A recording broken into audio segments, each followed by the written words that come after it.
11. Not 10, not 12. 11. That is the exact number of nuclear-powered aircraft carriers the United States Navy is legally required to keep in active commission, fully commissioned and available for deployment. But here is the paradox. Out of those 11 massive ships, only about 3 or 4 are actually ready for combat at any given second. The rest are sitting in dry docks, undergoing complex nuclear refueling, or trapped in post-deployment maintenance cycles. So why does the United States Congress mandate a fleet of 11 carriers when you can only use a handful of them at once? Why not save the money and build 8? Or, if the Pacific is getting so crowded, why not build a fleet of 15? The answer is not about naval dominance. It is about the brutal, unforgiving mathematics of time, ocean distance, and industrial capacity. To understand why the number 11 is so rigid, you have to look at how a supercarrier actually lives its life. A Nimitz-class aircraft carrier does not just sail around the ocean year-round. It operates on a strict, grueling cycle known as the Optimised Fleet Response Plan. Under this plan, a typical carrier cycle lasts exactly 36 months. Out of those 36 months, the ship and its crew spend roughly 12 to 14 months actually deployed at sea. The remaining 20-plus months are consumed by a relentless treadmill of maintenance, training, and certifications. When a carrier returns from a 6-month deployment to the Western Pacific, it does not just park at the pier and wait. It enters a sustained maintenance period. Yards in Norfolk, Virginia, or Bremerton, Washington, take the ship apart. They service the 4 massive bronze screws. They overhaul the catapults that launch the F/A-18 Super Hornet. They check the nuclear reactors that boil water to spin the massive turbines. You cannot rush physics.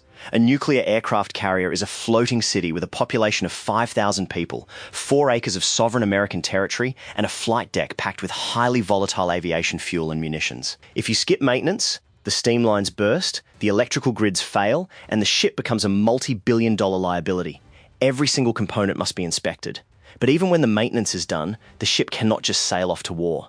The crew has turned over. New sailors have arrived who barely know how to tie the ship down. So begins the training phase. First, the carrier must pass basic sea trials. Then it moves into complex flight deck operations, where the air wing must learn to launch and recover aircraft safely at night in zero visibility, while the ship is taking violent evasive maneuvers. They spend months off the coast of California or Florida, dropping dummy bombs and running simulated carrier strikes. This preparation takes over a year. So, if you want one ship permanently on station in the South China Sea, keeping watch on the increasing presence of the Chinese carrier Fujian, you need T. Re at home. 1 is deployed.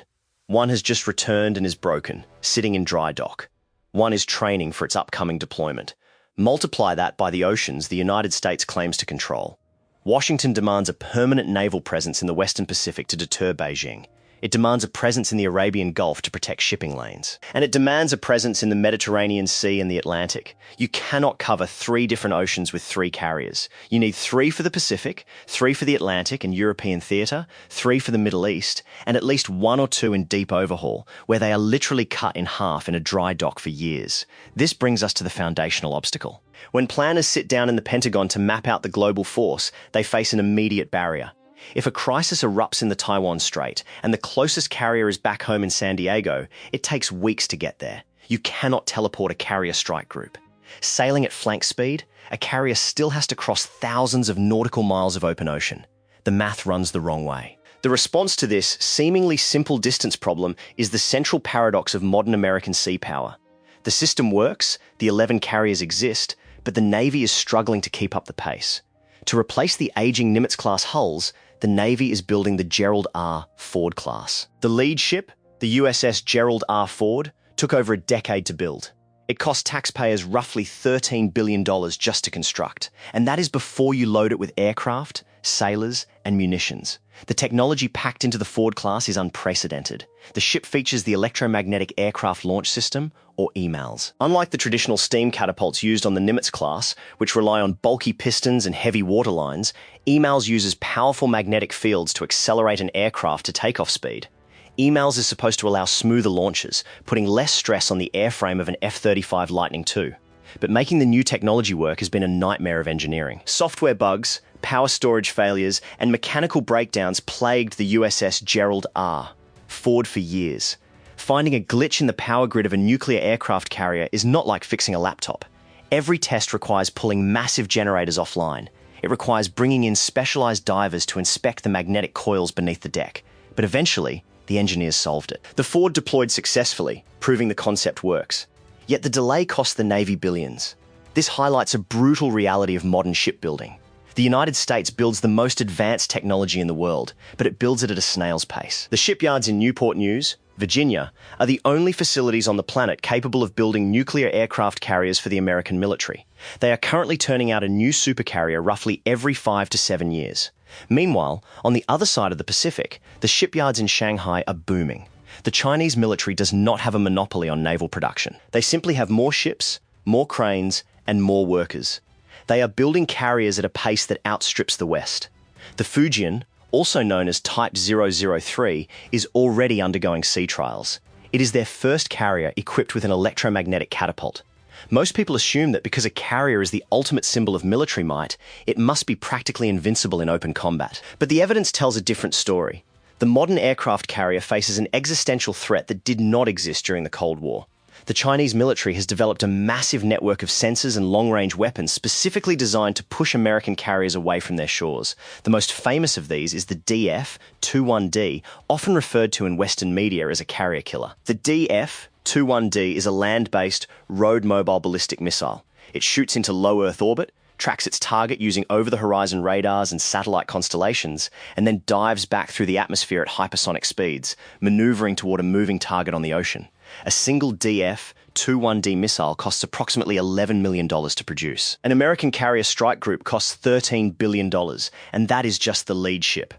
Add the escorting Arleigh Burke-class destroyers, the supply ships, and the crew, and you are looking at an asset value exceeding $25 billion, all floating in one tight formation. The economic asymmetry is staggering. The math runs the wrong way. To defend against this threat, the carrier relies on the layered defense systems of its escort ships. An Arleigh Burke-class destroyer carries the Aegis combat system, a massive phased array radar that can track hundreds of contacts simultaneously. When a threat is detected, the destroyer fires the SM-6 interceptor, a massive rocket designed to hit incoming ballistic missiles in the terminal phase. But the SM-6 is incredibly expensive.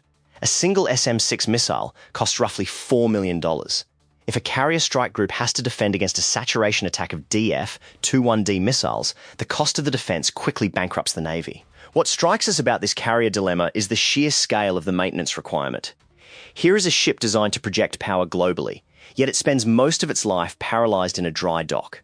The nuclear fuel rods that power the reactors last for about 20 years.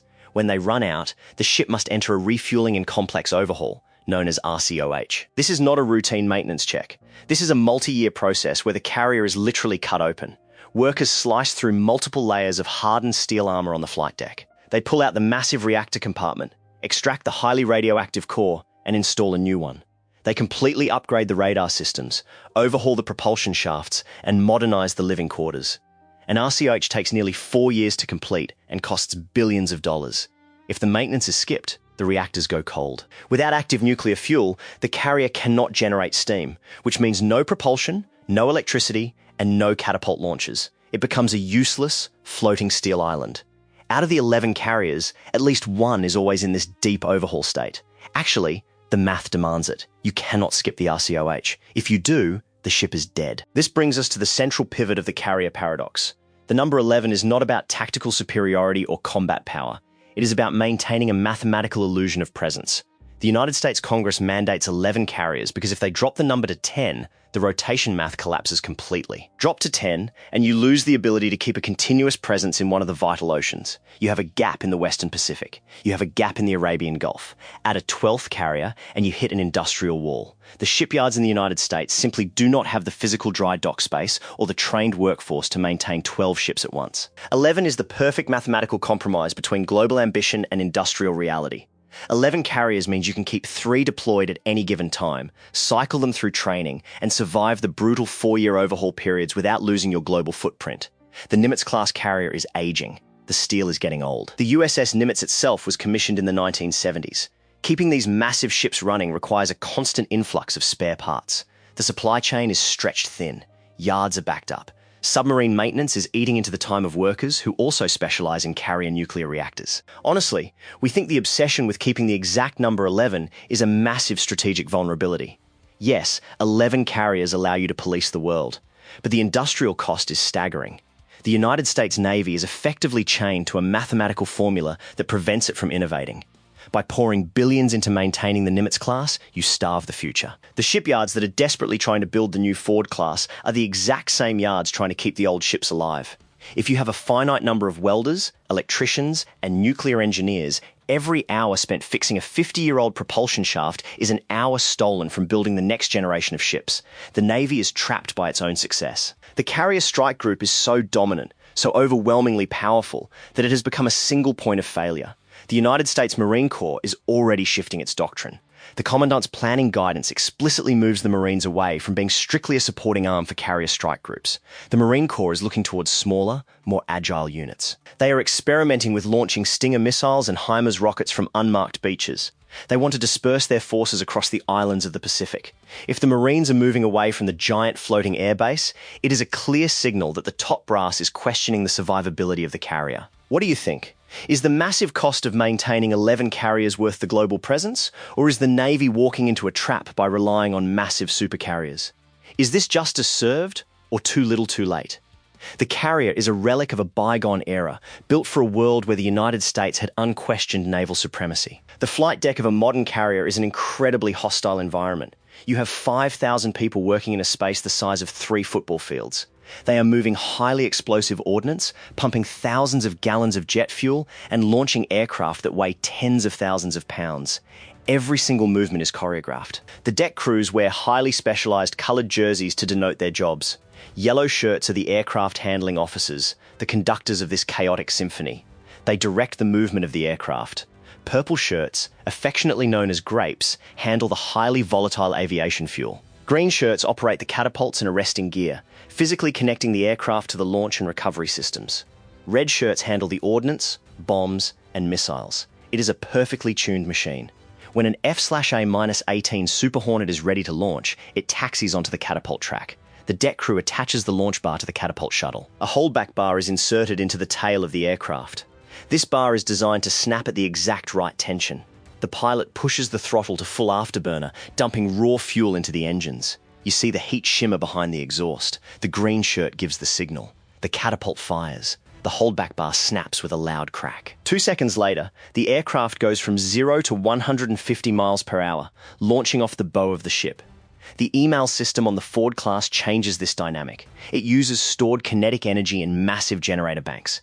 It allows the Navy to tune the acceleration curve, but it also means the entire system is run by complex software, which can fail. The Nimitz-class steam catapults are essentially mechanical.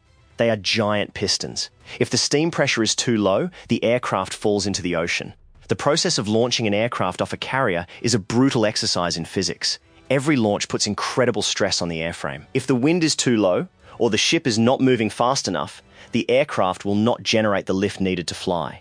The pilot must pull the nose up at the exact right second. It is an environment where hesitation means death.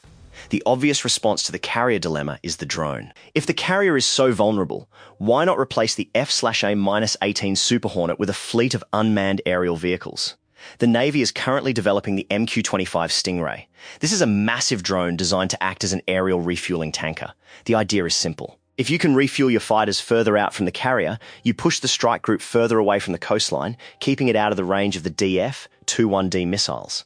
The MQ-25 Stingray is an engineering marvel. It features a tailless design, optimized for aerodynamic efficiency. It will autonomously take off and land on the carrier deck. But here is the fundamental problem with the drone revolution.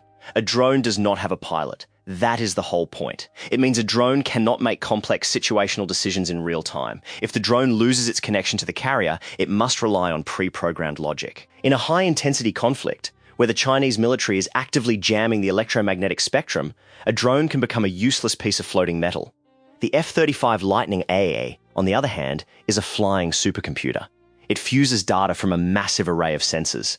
The pilot sees a complete picture of the battlefield. The jet can communicate securely with other aircraft and ships. But the F-35 is incredibly expensive. The carrier variant, the F-35C, costs roughly $100 million per aircraft. When you have a carrier filled with F-35S, F/A-18S, and support aircraft, the value of the air wing alone exceeds $5 billion.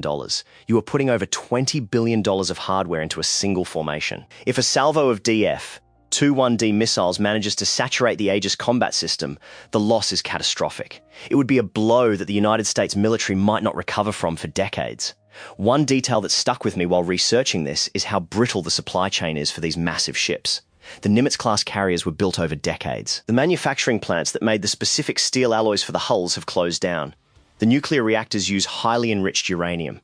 The Department of Energy controls the stockpile of naval reactor fuel. There is a constant bureaucratic battle between the Navy, the Energy Department, and the shipyards over the schedule of refueling. The Navy wants the carriers out at sea. The Energy Department wants to minimize the handling of nuclear material. The shipyards want a steady, predictable stream of work to keep their workforce employed.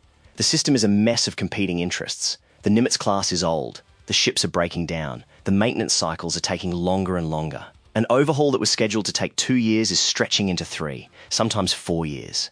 Every month a carrier is stuck in dry dock. It is not patrolling the Pacific. It is not deterring the Chinese carrier Fujian. This creates a cascading failure. If a ship is stuck in maintenance, another ship has to deploy for longer periods. The sailors are away from their families for 9 months instead of 6. The equipment gets worn out faster.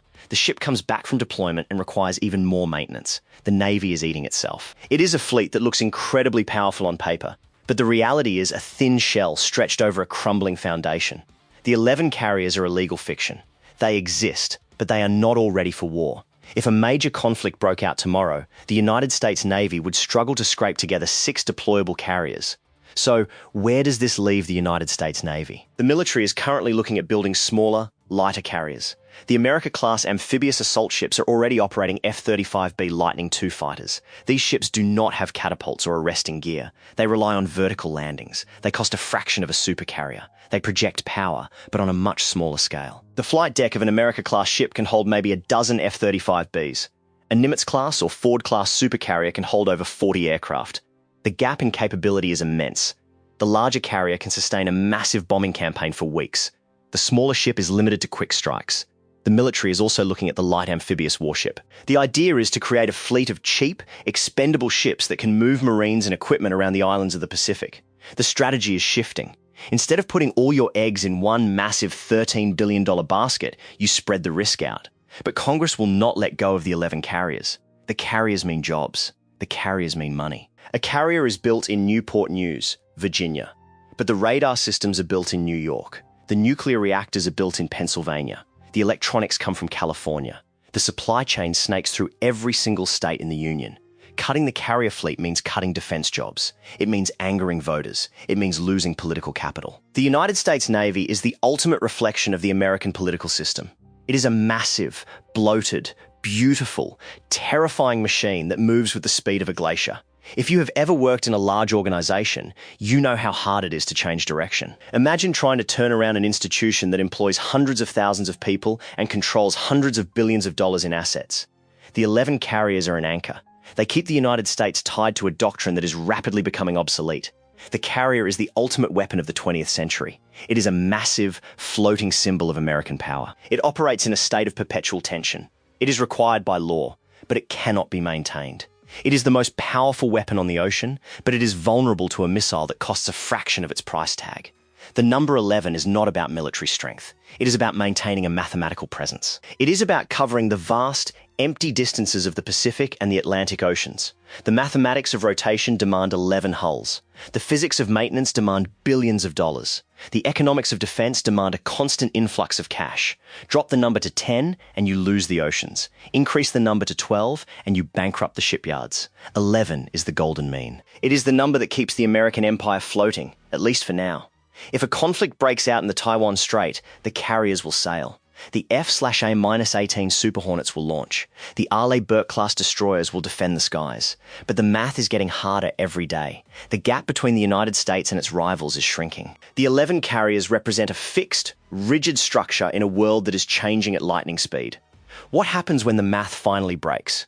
What happens when the shipyards cannot keep up with the maintenance? What happens when a DF-21D missile proves too fast for the SM-6 interceptor? The answer to those questions will determine the future of the Pacific. The Carrier Strike Group is not dead, but it is facing the most dangerous threat it has ever encountered. The physics of hypersonic flight, the mathematics of economic asymmetry, and the brutal reality of industrial decline are all closing in on the 11 massive ships that patrol the oceans. The Carrier is the ultimate expression of American military power. It is a beautiful, terrifying machine that has dominated the seas for decades. But the world is changing, and the 11 carriers are running out of time. We cut a lot of the political maneuvering from this story for length. Comment more if you want a part 2 detailing the exact bureaucratic nightmare of the defense budget. The numbers are staggering. But for now, the Carrier sails on. The 11 ships rotate through the oceans. They project power. They deter conflict. And they wait for the day when the math finally runs out.